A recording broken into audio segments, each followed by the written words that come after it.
Аппарат уполномоченного по правам ребенка в Абхазии предупредил о новой схеме мошенничества, в которую вовлекают несовершеннолетних.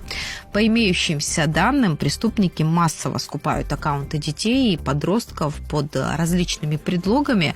После получения доступа к профилю злоумышленники начинают обманывать друзей и родственников владельца страницы с целью вымогательства денег или распространения запрещенной информации, говорится в сообщении. Более подробно об этом мы поговорили с Мактиной Джинджоли, уполномоченной по правам ребенка. Мактина, итак, аппарат уполномоченного по правам ребенка предупредил о новой схеме мошенничества, в которую вовлекают несовершеннолетних. То есть к вам были какие-то обращения или нет? Расскажите, почему вот вы распространили такое сообщение? Значит, мы увидели информацию такую в социальных сетях, как в российских, так и в наших, у наших пользователей социальных сетей информацию. И мы, естественно, всегда реагируем на ту информацию, которая в том числе появляется и в интернете, и в интернет-пространстве, если вопрос касается несовершеннолетних. Да, и в принципе угроза кибербезопасность, вообще интернет-угрозы, кибербезопасность – это в наше время очень актуальная тема, которой очень большое внимание уделяет аппарат уполномоченного с 2022 года, и мы не можем такие вызовы, опасности, с которыми сталкиваются, игнорировать, и мы всегда реагируем на подобные обращения. Мактина, в прошлом году вообще тема кибербезопасности была очень актуальна, и были случаи, на которые реагировали правоохранительные органы. Эта угроза была в нескольких школах, и вами были предприняты вот такие шаги, как вы в школах проводили беседы со школьниками. Вот это дало результат, и будете ли вы продолжать? Конечно, дало результат, но очень много отзывов слышим, как и от самих школьников, так и от учителей и родителей. Вот мы проводили классные часы, опасные онлайн-игры, которые были направлены на разные возрастные группы, вот с 5 по 8 класс, с 9 по 11 классы в школах.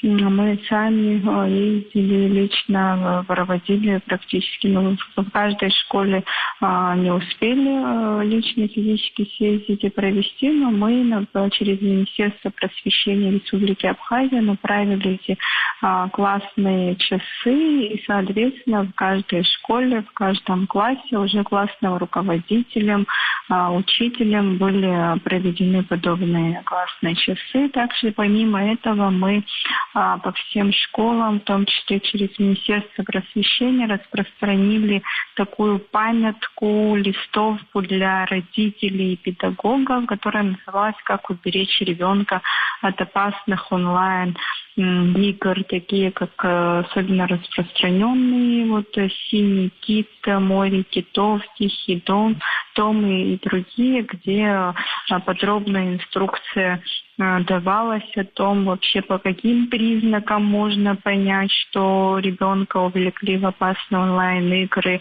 и вообще, когда уже обнаружили пару или более из перечисленных признаков, то что необходимо делать, как себя вести, и, конечно же, давали рекомендацию, как вести себя с подростком в состоянии кризиса. Если ребенок, подросток, он находится под влиянием какого-либо куратора. Также таблица давалась, как себя вести наглядно с ребенком в состоянии кризиса, и очень много обратной связи мы получили от учителей и родителей, что они проводили и дома беседы, и в школах беседы, но в процентном, соотношении, какой процент возможных случаев нам удалось предотвратить. Сложно, конечно, какие-либо цифры давать, но мы просто, исходим из обратной связи, которую получили от самих участников процесса и от школьного сообщества.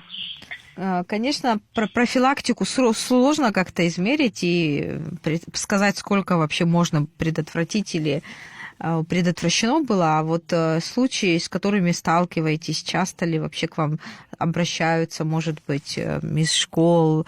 Есть вот такие контакты, когда бьют тревогу? Вот официальных обращений очень мало, именно письменных. В основном они к нам приходили из правоохранительных органов, из транспортной прокуратуры, Министерства внутренних дел с просьбой, чтобы мы проводили информационную кампанию, информационную работу в тех или иных школах и, в общем, там, дошкольных, школьных учреждениях по стране.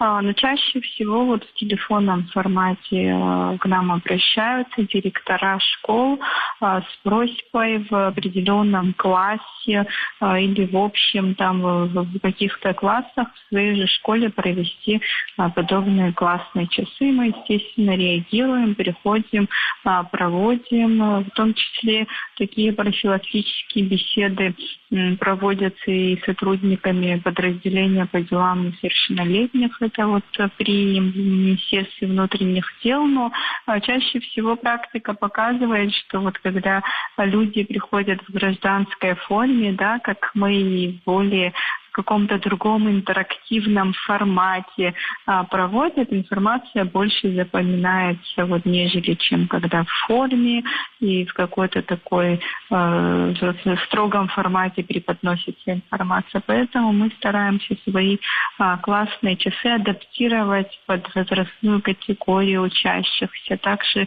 всегда придавать интерактивную форму с примерами, чтобы дети сами участвовали, сами проговаривали какие-то моменты, и в том числе те же признаки, по которым можно определить ребенка, их же сверстника, который попал в ту или иную беду. И дети настолько включаются, участвуют, что начинают уже какие-то примеры сами рассказывать, живые примеры, с которыми они столкнулись с родственником, с братом, с другом, с одногруппником. И мы реально уже, общаясь с глазу на глаз с детьми, понимаем, насколько эта тема актуальна и насколько они сами ею владеют. Они сами иногда рассказывают нам про технику безопасности, и нас всегда приятно удивляет информированность самих же учащихся. Вот современное поколение, оно очень умное, информированное, но при этом даже при наличии этих знаний очень часто попадают, конечно, каждый из них думает, что только не с ним такая беда. Да, уловки же тоже используются, и разные жизненные ситуации, там, бывают в состоянии стресса дети и так далее, могут повестись на такие манипуляции, но предупрежден, значит вооружен. Будем надеяться, что информация дойдет и до школьников, и до родителей, будут более внимательно к своим действиям относиться.